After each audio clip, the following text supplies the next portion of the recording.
పిలిచెరా వరుణ వరదై పలకరా ఆకాశాన్ని ఇలదించరా కురిసేవానగా మారని ఆతన తీర్చగా మాతల రాతలు మార్చగా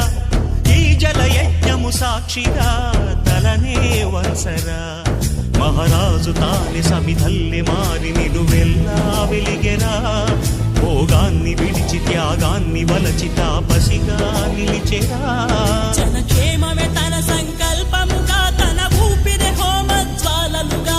స్వర్గాన్నే శాసించెనురా అమృతమును ఆహ్వానించెనురా జాడతో ఈ వేళ జన జీవితాలు చిగురించేలా కాలసీమలో ఈ వేళ రతనాల ధారలే కురిసేలా కల్లు కల్లు మని సిరిము వల్లే చినుకే చేరగా